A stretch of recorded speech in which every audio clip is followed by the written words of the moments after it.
The pair were among the 5 suspects in the murder of the black teenager Stephen Laurence. When they appeared at the Laurence inquiry, Norris, in a blue shirt, lashed out at protesters. My son was stabbed and left to bleed to death on the night of the 22nd of April 1993, while police officers looked on. They treated the affair as a gang war, and from that moment on acted in a manner that can only be described as white masters during slavery. The death of Stephen Laurence and the role adopted by Stephen's parents in highlighting the injustices they have felt did, in my view, cause the Home Office, when Jack's Law came, to be looking again at the implications of that death across the whole criminal justice system. The struggle experienced by the Doreen and Neville Laurence, we could associate with. Fighting the establishment every step of the way, we could associate with. Having your views dismissed and marginalised, we could associate with. It was the black experience. Nearly everything that we thought the Stephen Laurence inquiry was going to be about was proved to be wrong initially.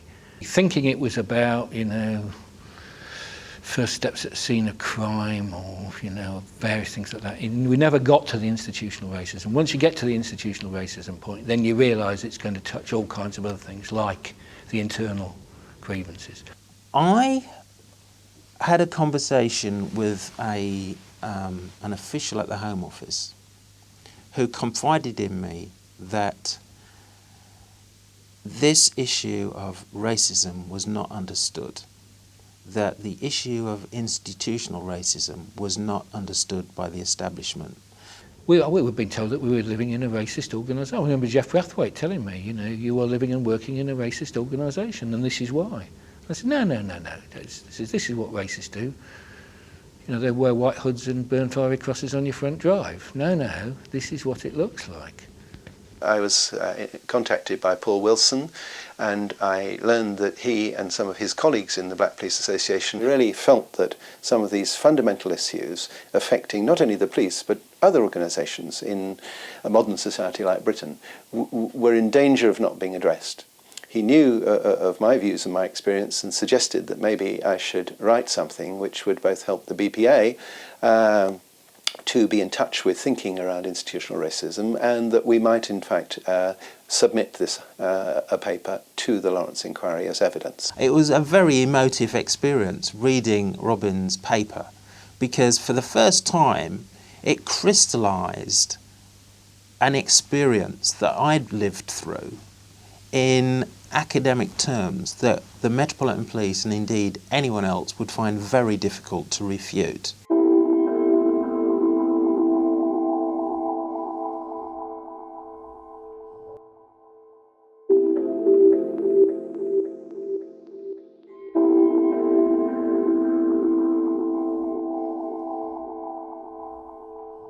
We were equipped to put in a significant piece of work with a written submission, which obviously made it quite clear that the organisation was institutionally racist and highlighted certain recommendations, which obviously launched us into another level.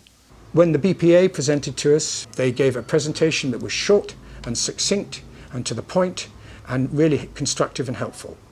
And when we went through the swing doors, we almost skipped with excitement. At last, 3 thoroughly professional police officers. Their contribution would be the effects of what institutional racism have done within the police force. That I recognise, because they are the effect of it.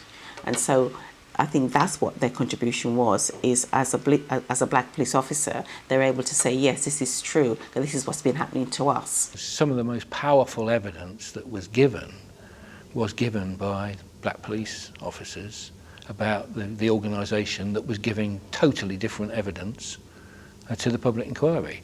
That's the first time I can think of that, that one group of officers within the same organisation have given evidence against another group of officers in the same organisation. We in the Met feel a sense of shame for the incompetence of that first investigation and for how the family were let down.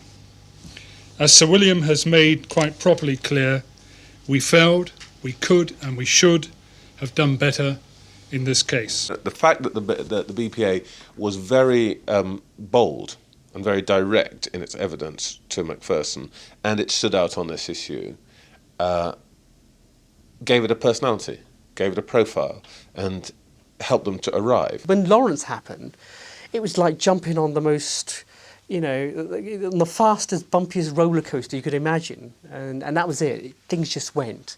And I think that first year after Laurence was everybody was kind of bedazzled and kind of thinking, well, where am I? Because so much happened. The political imperative was there, and that meant that people were listening and felt the need to listen. And so they've been able to make a difference in a way that I suspect without that Macpherson report that they wouldn't otherwise have been able to achieve.